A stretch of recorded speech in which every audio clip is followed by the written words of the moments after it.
ele vai estar dando continuidade a essa série sobre santificação que a gente começou. Tá certo? Então eu queria chamar aqui o pastor Gustavo, para que ele possa então falar da parte de Deus. Deus abençoe. Amém. Posso tirar, né?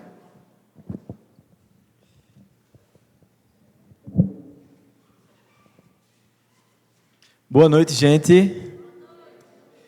Eu recebi a missão de dar um fechamento aí a tudo isso que vocês têm ouvido aqui, que vocês têm aprendido através de Williams pregando, Rominho pregando, Pastor Rodrigo e outros que foram convidados para vir aqui e falar um pouco sobre a palavra de Deus. Então, eu me sinto muito feliz em poder estar compartilhando com vocês.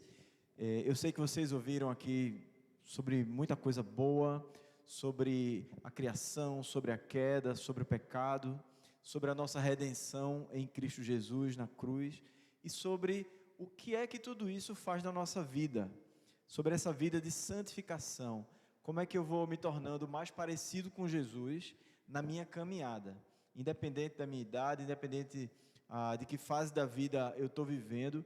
Todos nós aqui, do mais novo ao mais velho que está aqui nesse lugar, que eu acho que sou eu, todos nós somos chamados a sermos parecidos com Jesus. E eu quero falar hoje de um aspecto da santificação que geralmente não é colocado dentro da santificação, que é a vida do cumprimento da missão que Deus dá a todo mundo que é filho dele.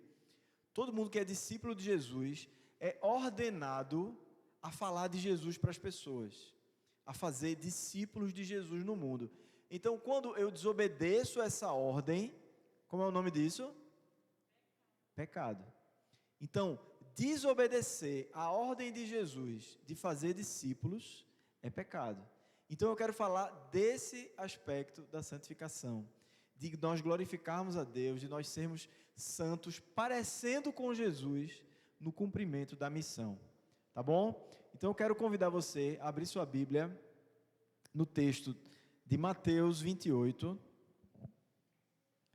dos versículos 16 ao versículo 20, para que a gente aprenda através da palavra de Deus como sermos discípulos de Cristo e como fazermos discípulos de Cristo Jesus no mundo. Porque todo o nosso aprendizado da Bíblia, tudo aquilo que a gente aprende, muita doutrina, muito massa, muito boa, que faz com que a nossa vida seja firme no Senhor. Essas doutrinas precisam ser vividas e precisam ser pregadas, precisam ser anunciadas. Então eu quero ler com você, eu estou aqui na NAA, tá?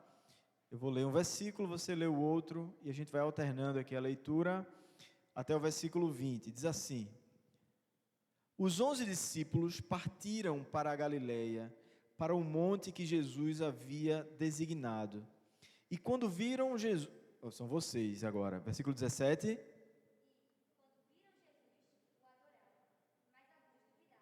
Jesus, aproximando-se, falou-lhes dizendo: Toda autoridade me foi dada no céu e na terra.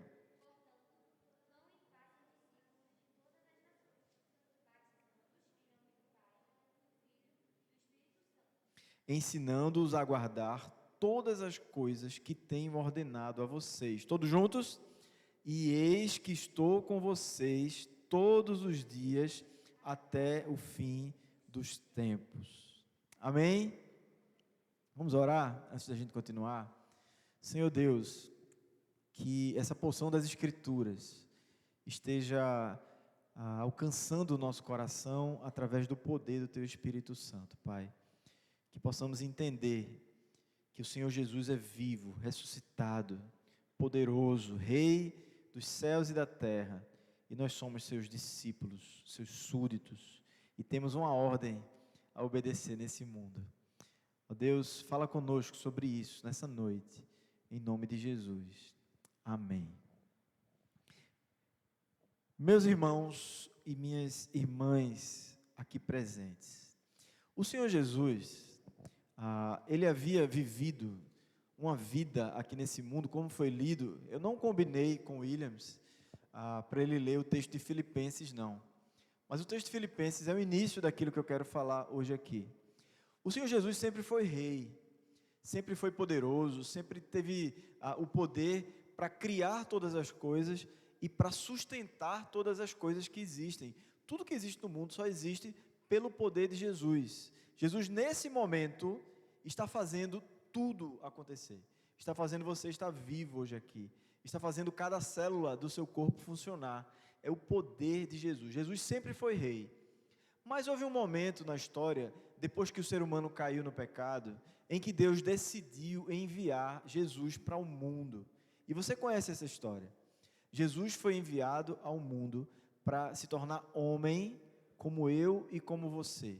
E os estudiosos da Bíblia chamam esse momento onde Jesus sai dos céus e vem e encarna na terra, chama esse momento de esvaziamento de Cristo. No grego seria a kenosis, essa palavrinha que muita gente gosta de falar, não é não, Williams? É o esvaziamento de Jesus. Ele se humilhou e se tornou homem. Quando ele se tornou homem aqui na terra, ele nasce de Maria, ele vive, ele cresce como uma criança, ele se torna um pré-adolescente. Como pré-adolescente, ele vai ao templo, ele prioriza aprender ali e ensinar a palavra de Deus aos doutores. Ele é um filho que glorifica o nome de Deus. Ele se torna jovem, até no momento que, depois dos seus 30 anos, ele assume o seu ministério público. Ele aparece revelando ao mundo que ele é de fato o Messias prometido. Ele é aquele que veio para levar sobre si os nossos pecados. Os pecados das pessoas daquela época, mas também os pecados das pessoas do passado que creram nele e das pessoas do futuro que ainda creriam nele. E ele passa a revelar isso. E para que isso ficasse bem claro, ele faz discípulos. Então ele chama aqueles 12 discípulos para seguir ele e ele ensinar o evangelho que estava desde o Gênesis e que estaria até o Apocalipse. Então ele chama aqueles discípulos, ensina, vai ensinando com toda a paciência cada coisa a respeito dele, naquilo que a Bíblia ensinava desde o passado. E aí a gente sabe que um daqueles discípulos, que era Judas, não era um discípulo legítimo. Ele traz Jesus, Jesus é levado à morte e morte de cruz, para que se cumprisse toda a profecia ao seu respeito. Depois que Jesus morre, a imagem de Jesus para aqueles discípulos estava meio confusa. Eles não sabiam exatamente o que estava acontecendo, porque aquele que era poderoso, aquele que tinha mostrado poder na caminhada com aqueles discípulos, agora estava morto. Será que esse homem realmente era o Filho de Deus? Porque agora ele está morto e a gente agora ficou meio que órfão. A gente não sabe para que lado ir, a gente está meio perdido aqui. O que é que a gente faz? Jesus se esvaziou, Jesus se humilhou. Em determinado momento, os seus discípulos ficaram confusos. Por isso, quando Jesus ressuscita, e você conhece essa história, o Senhor Jesus, ele aparece aos seus discípulos. Ele vem mostrar aos seus discípulos que ele não era um falso profeta, que ele não era alguém que veio ali enganar aquele grupo de discípulos, aquele grupo de seguidores que tinham caminhado com Jesus durante alguns anos. Ele se mostra agora ressuscitado, poderoso, alguém que há 3 dias atrás havia sido colocado numa sepultura. Ele aparece agora vivo e poderoso aos seus discípulos. Era importante que Jesus fizesse isso.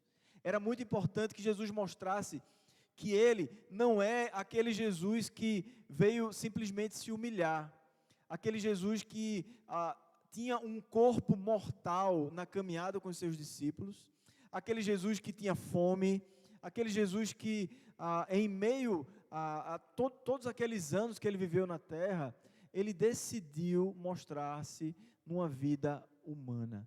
Ele decidiu abrir mão de demonstrar muitas coisas como Deus que ele sempre foi, porque ele tinha decidido se humilhar na presença daqueles homens. Jesus agora mostra que, a partir desse momento, ele vai se revelar como um rei. Ele agora vai se revelar como aquilo que ele sempre foi, o Deus poderoso, o Deus criador de todas as coisas. E por que isso era necessário? Por que Jesus deveria fazer isso diante daqueles discípulos e dos outros discípulos também que seguiam Jesus naquela época? É porque Jesus, nesse momento, tinha uma missão a dar para todos eles. E eles não deveriam ter uma imagem de um Jesus fraco, de um Jesus que simplesmente se humilhou e morreu e ficou morto.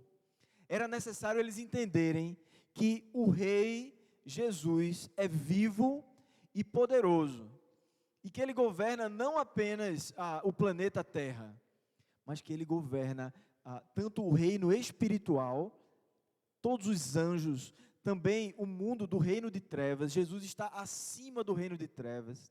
Jesus está acima de qualquer rei humano, de qualquer país que houvesse ali naquela época. Jesus veio mostrar que ele tem poder sobre todas as coisas, que tudo está abaixo do domínio dele. Mas por que Jesus faz questão de demonstrar isso aqui nesse momento? O Senhor Jesus quer encorajar os seus discípulos a irem ao mundo evangelizar as pessoas. Eu e você não teríamos coragem de evangelizar o nosso amigo, de irmos, por exemplo, para um país onde há uma perseguição para quem fala de Jesus, no Oriente Médio, ou num país que abandonou, que um dia creu em Jesus e hoje não crê mais em Jesus. A gente ia ficar com medo, a gente ia pensar assim: mas meu Deus, será que Jesus é real mesmo? Será que vale a pena eu entregar minha vida para fazer missões na África? Será que vale a pena eu entregar minha vida para fazer missões no meio dos índios? Será que vale a pena morrer pelo nome de Jesus? Porque eu não sei se esse Jesus é poderoso o suficiente. A gente ficaria com medo. Os discípulos ficariam com medo de cumprir a missão se Jesus não aparecesse ressuscitado e poderoso, dizendo: toda autoridade. Versículo 18. Toda autoridade me foi dada no céu e na terra. Jesus está dizendo: olha, fiquem tranquilos, eu reino sobre todas as pessoas, eu reino sobre todos os países, eu reino acima dos governadores, eu reino acima do imperador de Roma. Toda autoridade me foi dada. Eu reino sobre os demônios. Eu reino sobre tudo que você puder imaginar. Jesus está encorajando os seus discípulos à evangelização através do seu poder, através do seu reinado. Então essa é a primeira lição que eu quero deixar para a gente aqui. Nós devemos ser encorajados, ter coragem de falar de Jesus para os nossos amigos, porque Jesus é rei sobre o seu amigo, sobre a sua amiga. Jesus é rei para governar você no momento em que você está evangelizando. Jesus tem o domínio de todas as coisas, então fique tranquilo, obedeça esse rei. E por Jesus ser rei, ele não está pedindo que você evangelize. Por Jesus ser rei, ele está ordenando que você evangelize, que você faça discípulo de todas as nações. Vamos entender isso aqui na continuação do texto, no versículo 19. Portanto, ou seja, por eu ser o rei sobre todas as coisas, por eu ter poder sobre todas as coisas, vão e façam discípulos de todas as nações. Então está aqui a primeira ordem.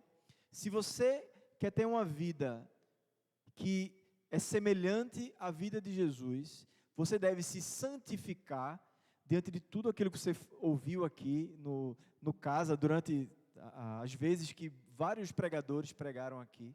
Mas se você quer parecer com Jesus, ainda mais, vá ao mundo, vá às pessoas, porque foi isso que Jesus fez. Jesus deixou a sua glória e veio ao mundo. E a ordem de ir é dada a mim e a você também. Vão. Essa palavra, tem gente que vai dizer assim, mas não é uma ordem, é um particípio, é indo, mas a ordem é façam discípulos. Não. As duas coisas são ordens por causa da construção do verbo, desse particípio. Quando ele se junta ao imperativo que vem depois, ele assume também uma forma de imperativo. Então, ir para as pessoas que não conhecem Jesus é uma ordem dada pelo rei. Então, se nós queremos ser parecidos com Jesus, nós devemos obedecer a ordem dele e ir evangelizar as pessoas. Mas às vezes a gente tem medo, não é verdade? A gente tem vergonha, a gente olha, sei lá, para aquela pessoa e diz assim, quando eu for falar de Jesus para essa pessoa, ela não vai querer ouvir. Ou então essa pessoa vai ficar com raiva de mim, vai dizer que eu sou chato, não vai querer nunca mais falar comigo.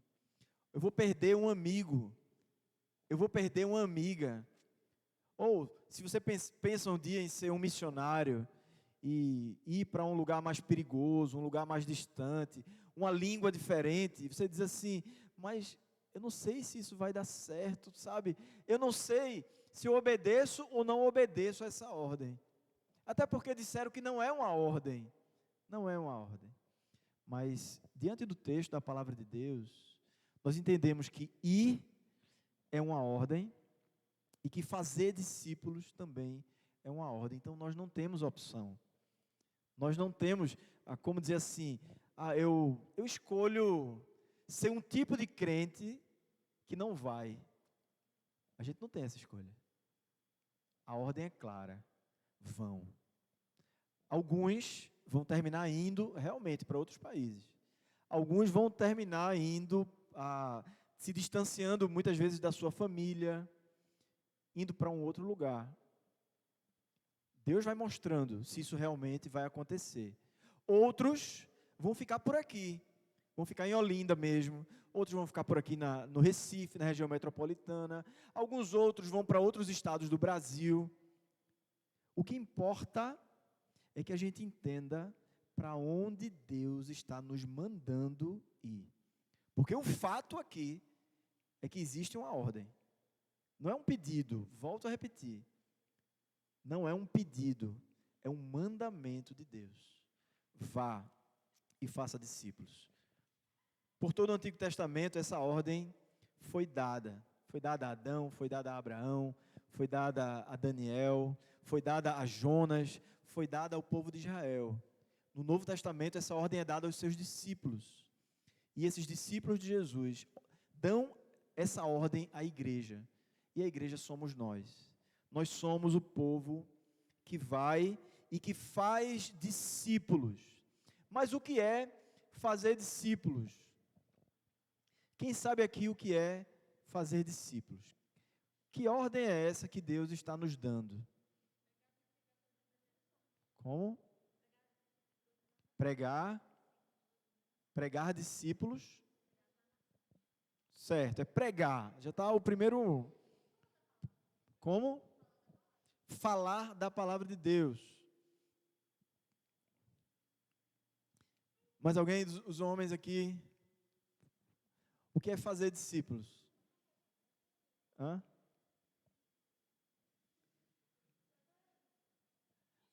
3-0 para as meninas aqui já.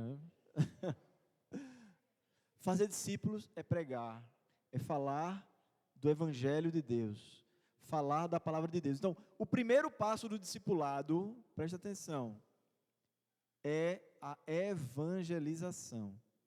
É falar da cruz de Cristo. Esse é o primeiro passo. Se refere a pessoas, primeiramente, se refere a pessoas que nunca ouviram falar de Deus. Se você for ver o texto, paralelo a esse texto lá de Lucas, fala sobre pregar o arrependimento a todas as nações. Ou seja, pregar para pessoas que ainda não se arrependeram. pessoas que ainda não conhecem Jesus. Esse é o primeiro passo do discipulado, evangelizar. Então, vão fazer o quê? Evangelizar pessoas de todas as nações. E a próxima coisa é exatamente essa: fazer discípulos de todas as nações. A gente falou aqui já sobre isso. A gente começa fazendo discípulos, evangelizando pessoas na nossa casa, tá? No nosso bairro, ou voltando um pouco, de repente um irmão seu que não conhece Jesus, uma irmã, um parente, alguém da sua família ali, uma tia, um tio, um primo, uma prima, as pessoas que estão mais próximas da gente. Não é verdade? A gente tem a ordem dada por Jesus, que é o rei, que ordena que a gente vá e evangelize essas pessoas. Fale do arrependimento, fale que há perdão de pecados para as pessoas que se arrependem, que há salvação, que há vida eterna para as pessoas que se arrependem. Há uma caminhada com Cristo, há uma nova vida para as pessoas que se arrependem. Agora, não fica só na nossa família. A gente precisa olhar para o nosso prédio. Ou quem não mora em prédio, você precisa olhar para a sua rua. Hã? Fala aí, não entendi. Quem foi tu mesmo que falou? A gente tem que olhar para o nosso bairro, a gente precisa olhar para a nossa escola. Lá onde você estuda, por exemplo, é um campo que você deve evangelizar. São pessoas que você deve evangelizar. Mas ele não está falando só disso aqui. O que é que ele diz aqui? Façam discípulos de todas as nações. Então, espera aí. Eu não posso pensar só na minha casa, só no meu prédio, na minha rua. Não posso pensar só na minha escola, nem só no meu país. Eu preciso ter os olhos, no globo, em toda a terra. Jesus está dizendo aqui que, de alguma maneira, eu e você precisamos estar envolvidos com a missão global, com a missão no mundo todo. Eu não sei de que maneira você vai estar envolvido com a missão no mundo todo, mas que Jesus está dizendo que nós precisamos estar envolvidos no discipulado de todas as nações. Ele está dizendo aqui. É muito claro. Não tem muito aqui, não precisa fazer muito esforço para entender que todo crente precisa estar envolvido com missões e missões transculturais. A gente não pode deixar que missões transculturais, ou seja, missões em outros países, ou em outras culturas, até dentro do nosso país, seja coisa só para Verônica, né, que viaja cuidando de missionários, Vládia, que foi lá para os indígenas, não é? Foi entrar em uma outra cultura para evangelizar. Nós precisamos estar envolvidos também. Aí você diz, mas quem foi Vládia, não fui eu. Sim, mas você pode participar disso de alguma maneira. Você pode se envolver com a missão de Vládia de alguma maneira. Você pode se envolver com a missão, por exemplo, num país muçulmano, perigoso, onde se descobrem que você é crente, vão matar você em alguns lugares. Você pode se envolver com isso de alguma maneira. É só procurar saber como. A primeira coisa é orando, tá certo? Você já pode orar pelos missionários que estão espalhados por toda a terra. Você já pode ajudar, de alguma maneira, a sua família pode ajudar financeiramente, porque tem missionários que não conseguem ser enviados para um outro país porque não tem dinheiro, não tem como ir. E nós podemos ajudar essas pessoas a ir. Tem diversas maneiras. Nós podemos estudar mais sobre os outros países, conhecer um pouco mais da realidade dos outros países, para nós irmos nos envolvendo. Porque todas as nações é uma responsabilidade de cada um de nós, como crentes, como discípulos do Senhor Jesus. Então vão e façam discípulos de todas as nações, batizando-os em nome do Pai, do Filho e do Espírito Santo. Esse é o próximo passo.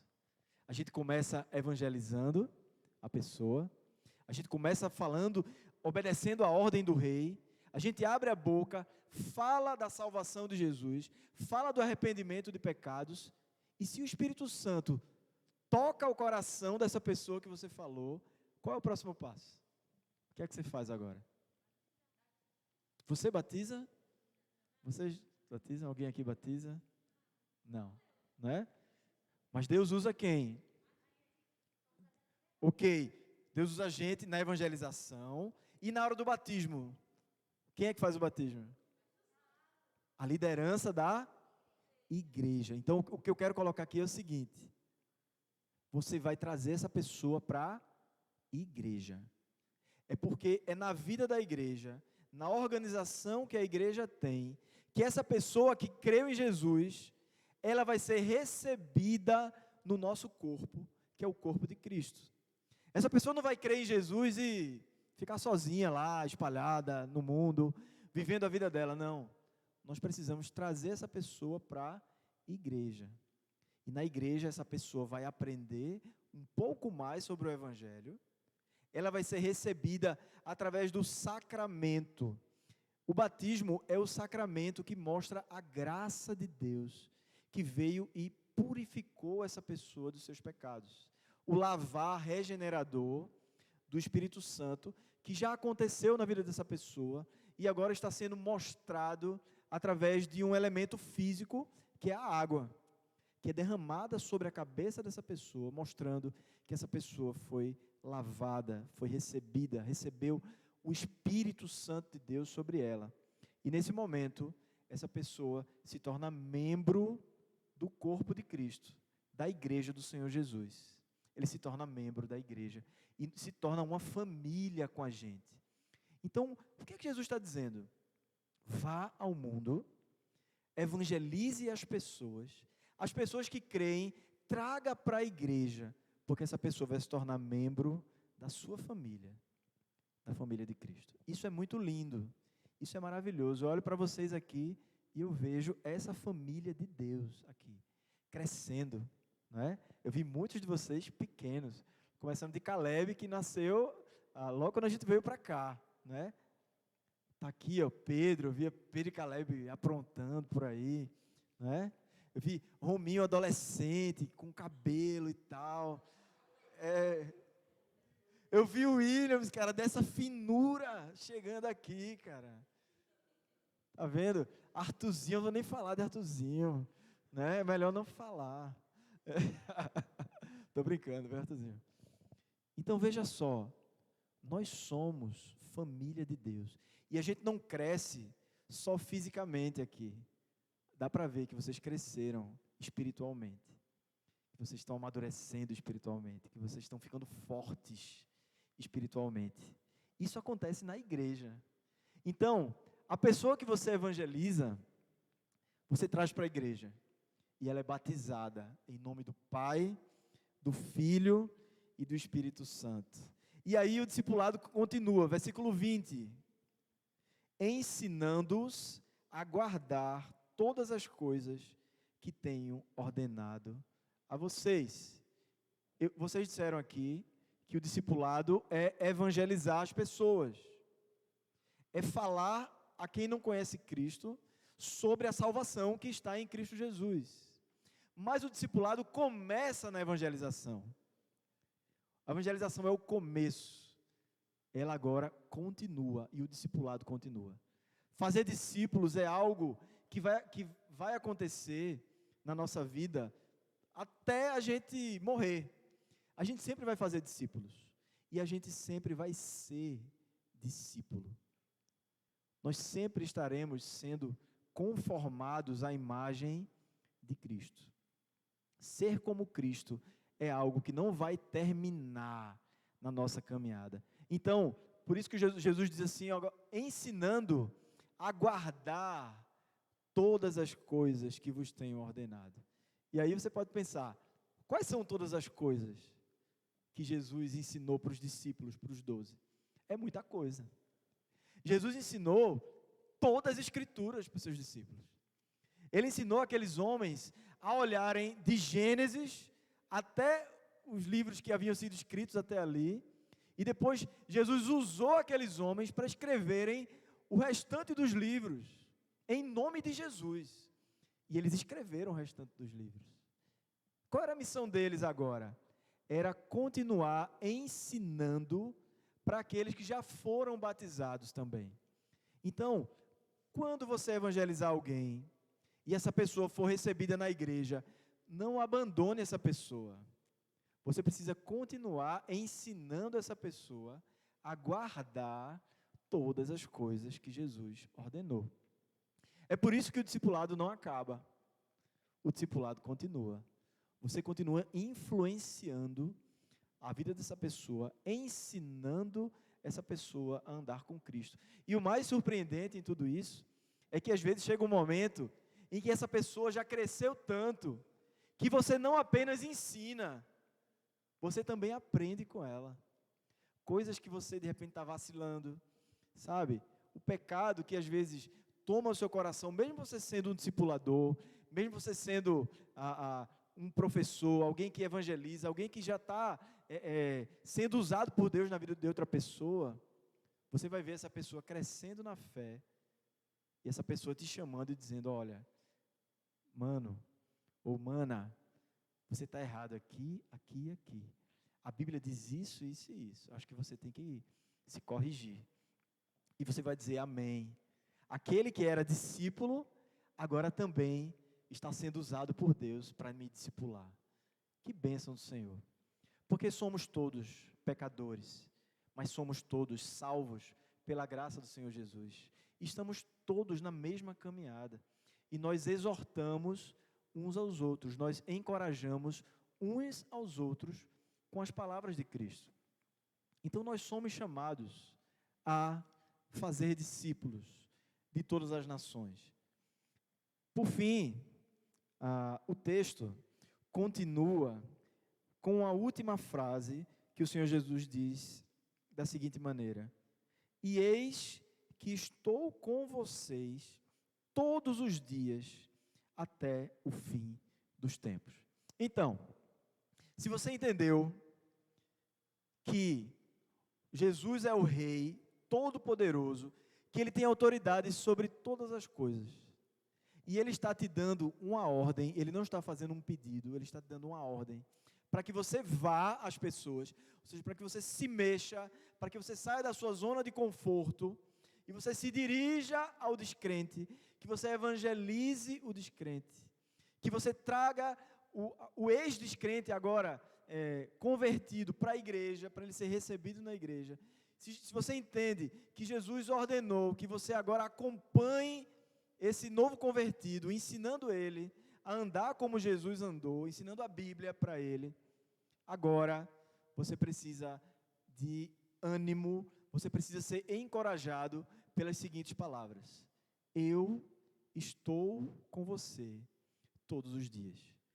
Sabe por que Jesus fecha o convite do discipulado dizendo isso? Porque nós, como seres humanos, nós temos medo.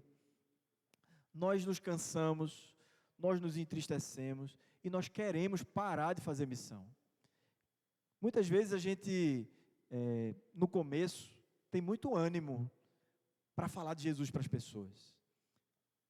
Muitas vezes a gente quer falar de Jesus, até nos momentos assim mais improváveis. A gente quer falar de Jesus para todo mundo. E aí o tempo vai passando, e alguma coisa entristece a gente. E a gente diz, sabe, ultimamente eu não quero mais falar de Jesus. Ih, rapaz, o que é que está acontecendo? A gente vai ficando meio envergonhado, ou a gente tem uma experiência ruim. A gente falou para uma pessoa e a pessoa, sabe, me tratou tão mal, me rejeitou, não ouviu. Parece que eu estava falando com o vento, parece que eu não estava ali enquanto eu falava de Jesus para a pessoa. E a gente vai desanimando, a gente vai desistindo de falar de Jesus. Então Jesus termina esse chamado ao discipulado dizendo o seguinte: olha, não se preocupe não desanime, continue. Sabe por quê? Porque eu estou com você. Pode ser que a pessoa não lhe ouça, pode ser que você seja perseguido, e os discípulos chegaram a ser mortos por causa do discipulado. Eles foram mortos, outros foram presos, outros tiveram que fugir para outros países. Mas Jesus disse: não tenham medo, eu estou com vocês, enquanto vocês cumprem a missão. É bem lógico isso. Se você olhar para a Bíblia, você vai entender que a nossa vida nesse mundo é para ser gasta mesmo. A nossa vida nesse mundo é para ser usada por Deus, para evangelizar pessoas, irmãos. A nossa vida tem que ser usada para o discipulado, para que você fale de Jesus para o seu amigo, para que você fale de Jesus para a sua amiga, para que você se envolva com missões no mundo todo, até que você morra. E Jesus continua com a sua promessa, dizendo: eu estou com você em todos esses momentos. Eu não abandonarei você. Mesmo que você morra, até mesmo se você morrer, eu estarei com você depois da sua morte. Porque assim como Jesus morreu e ressuscitou, Jesus diz: você também vai morrer e ressuscitar. E você estará comigo para todo sempre. Sabe, o Senhor Jesus, Ele não esconde de nós que o que Ele quer da gente é que a gente viva uma vida igualzinha a dele. É que a gente gaste a nossa vida do mesmo jeito que Ele gastou, fazendo discípulos. E Jesus, Ele não foi poupado dos sofrimentos, Ele não foi poupado nem da morte. E talvez eu e você também não sejamos poupados dos sofrimentos, das perseguições, enquanto nós fazemos discípulos de todas as nações. Mas o melhor de tudo, não é se a gente vai viver ou se a gente vai morrer. O melhor de tudo é se Cristo está conosco em meio a qualquer situação que a gente passe. Esse é o melhor de tudo. Porque há muita gente que vive muito, mas vive uma vida triste. Há muita gente que vive muito, mas vive uma vida de pecado. Mesmo que a gente viva pouco, se a gente vive gastando a nossa vida para a glória de Deus, é uma vida que vale a pena.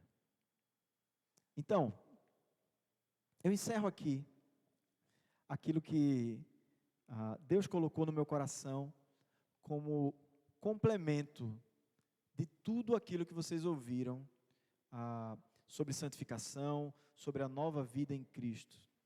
Dizendo que a nova vida em Cristo inclui sermos missionários do Senhor, sermos discipuladores de pessoas em nome de Jesus. Se faltar esse ingrediente na sua vida de imitação de Cristo, está faltando um dos ingredientes principais na vida de santificação, que é o entregar-se para uma vida que glorifica a Deus. Então, terminando aqui, eu quero saber se você tem alguma pergunta dentro desse assunto que foi falado aqui.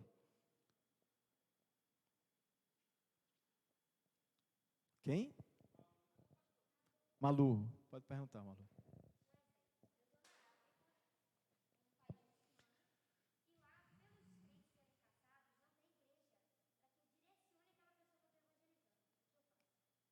Olha, pergunta difícil, né? Não existe uma igreja física, de repente um missionário ainda recém-chegado naquele lugar, e é um lugar que tem perseguição, e essa pessoa se converteu.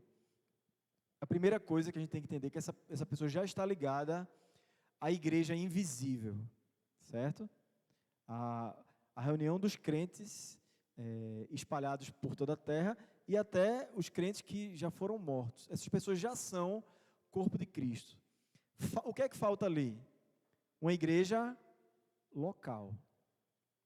Então, se essa pessoa não é um pastor, não é um oficial da igreja, não tem como ainda essa pessoa ser batizada, ok? Assim como o ladrão da cruz, Jesus poderia até ter batizado, mas não era. Jesus decidiu continuar a entrega da sua vida naquele momento. E o ladrão lá da cruz que se converteu, ele não foi batizado, tá certo? Então ele não foi recebido formalmente, nem recebeu o sacramento, mas ele, naquele momento que ele se converteu, ele recebeu espiritualmente o Espírito Santo na vida dele. E ele se tornou membro do corpo de Cristo. Mas ele não fez parte de uma igreja local. Em situações assim, Malu, isso não muda a legitimidade da conversão e da salvação daquela pessoa. Entende? Agora, no momento em que for formada uma igreja ali naquele lugar, e que um oficial da igreja chega ali e aquela pessoa é batizada, ela começa a fazer parte de um corpo de Cristo.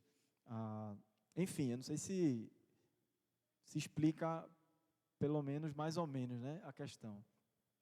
Mas essa é só uma das questões missionárias, porque quando a gente trata da realidade do missionário lá no campo, muitas outras questões vão surgir, porque não existe uma igreja ainda ali. Então ainda tem outras questões aí sobre igreja que a gente pode fazer, né, nesse contexto. Rominho.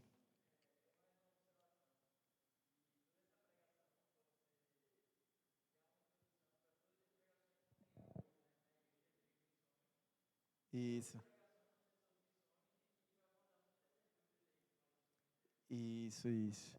Todo mundo ouviu? Para o pessoal aí que está na internet ouvir, essa pregação aqui é como uma abertura para o mês de missões, né, que a gente vai ter aqui na igreja, e muitas dessas dúvidas vão ser tiradas, nós cremos assim, nesse mês, tá? Então, estão todos convidados ao mês de missões aqui na igreja. Mais alguém? Então, o que é que você vai fazer quando você chegar aí na sua casa? Orar. E orar para poder pregar, orar por missões no mundo inteiro. O que mais você vai fazer quando chegar em casa?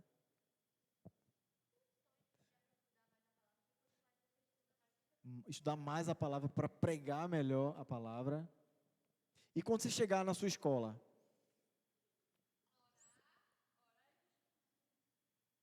Você vai ficar só orando lá na sua escola. O povo passando aqui para ir tudo lá orando só. Hã?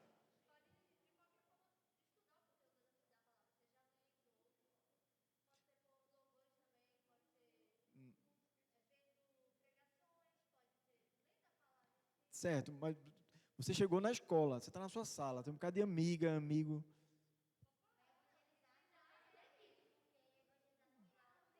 Não, no meio da aula não.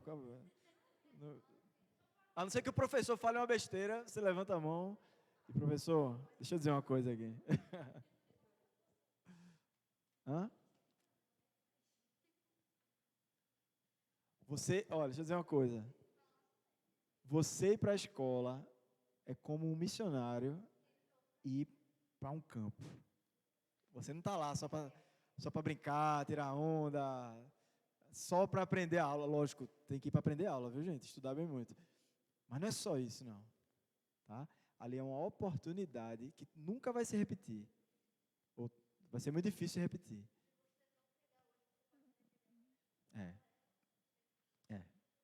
Então, pensa nisso. Beleza? Deu para entender? As meninas entenderam aí? Entenderam? Beleza? Tio Will. Posso chamar tio aqui? Não cola não, né?